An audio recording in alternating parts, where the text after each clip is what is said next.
Hello everyone. तो ये मेरा पर्सनल प्रोनाउन पे थर्ड वीडियो है जिसमें हम समझेंगे कि देन और एज का यूज होने के बाद पर्सनल प्रोनाउन का सब्जेक्टिव केस कब आता है और ऑब्जेक्टिव केस कब आता है। तो सबसे पहले ये समझ लेना है कि अगर कंपैरिजन दो सब्जेक्ट के बीच में हो तो सब्जेक्टिव केस आएगा देन और एज के बाद, और अगर कंपैरिजन दो ऑब्जेक्ट के बीच हो तो फिर वहाँ पे ऑब्जेक्टिव केस आएगा उस देन या एज के बाद। तो देख सकते हैं यहाँ पे हमारे पास लिखा है जैसे he is taller than I या फिर मी होगा। तो यहाँ पे कंपैरिजन हो रहा है ही और आई के बीच कि दोनों में से कौन लंबा है ज़्यादा, है ना। ही लंबा है ज़्यादा या फिर ये, हालांकि यहाँ पे लिखा हुआ है he is taller than I, यानी कि वह जो है आई से ज़्यादा लंबा है ना। तो यहाँ पे कंपैरिजन हो रहा है दो सब्जेक्ट के बीच, तो यहाँ पे आई होगा ना कि मी होगा। अब अगर सेकंड सेंटेंस देखें सी इज एज ब्यूटीफुल एज मी या फिर आई, तो वह उतना ही सुंदर है जितना मैं, मतलब सी इज एज। तो यहाँ पे भी सब्जेक्ट है, सब्जेक्टिव केस के बीच यहाँ पे कंपैरिजन होगा तो यहाँ भी आई होगा ना कि यहाँ पे मी होगा, ये मेरा गलत होगा। अब अगर थर्ड सेंटेंस देखें her brother is as wise as he या हिम, तो हर ब्रदर यहाँ पे फिर से सब्जेक्टिव केस के बीच ही कंपैरिजन हो रहा है एज वाइज एज, तो यहाँ पे भी ही होगा ना कि हिम होगा।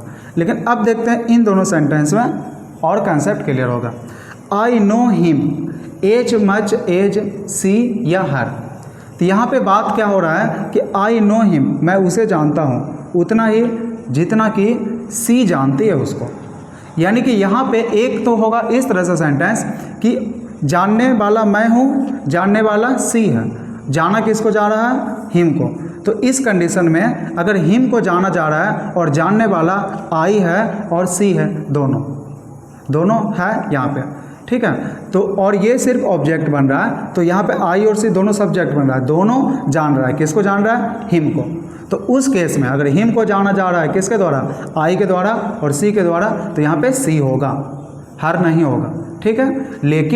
लेकिन अगर यहाँ पे सिर्फ जानने वाला आई है और जान किसको रहा है, हिम को या वो सी या हर जो भी है वह को, ठीक है। तब यहाँ पे ऑब्जेक्टिव केस होगा, यानी हर और हिम। यहाँ पे ऑब्जेक्टिव केस होगा, आई सिर्फ जानने वाला है, जब आई सिर्फ जानने वाला है तो जाना किसको जा रहा है, हिम या हर को, तो ये दोनों में दोनों आएगा, यहाँ हिम यहाँ हर। लेकिन अगर जानने वाला आई है और सी है, दोनों किसको जान रहा है, हिम को, तो यहाँ पे फिर सी आएगा, यहाँ पे आई आएगा यहाँ पे। ठीक उसी तरह से यहाँ पे I like you more than he या हिम। अब क्या है, एक तो है कि जानने वाला केवल मैं हूँ, ठीक है, जानने वाला केवल मैं हूँ, यहाँ पसंद करने की बात हो रहा है। लाइक करने वाला केवल मैं हूँ, किसको लाइक कर रहा हूँ, यू को, और दूसरा वह है, यानी कि तो यहाँ पे हिम, ऑब्जेक्टिव केस आएगा। अगर मैं सिर्फ जानने वाला हूँ तो यहाँ यू और यहाँ पे हिम आएगा, क्योंकि सब्जेक्ट एक ही है, मैं उसको जानता हूँ ज़्यादा, तो मैं जानता हूँ ज़्यादा, पसंद करता हूँ, बार बार जानना बोल रहे हैं, पसंद करता हूँ ज़्यादा किससे, उससे, ठीक है।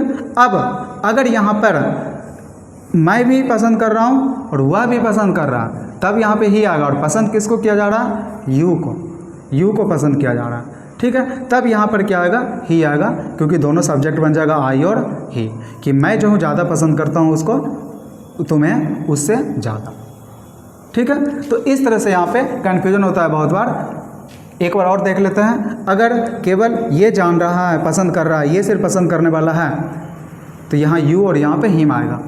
बट अगर पसंद करने में कंपैरिजन हो रहा है आई और ही के बीच, तब यहाँ पे ही आएगा, और यू तो यू है, ठीक है। इस तरह के और भी वीडियोज़ के लिए चैनल को सब्सक्राइब जरूर करें। वीडियो अच्छा लगा हो तो लाइक ज़रूर करें।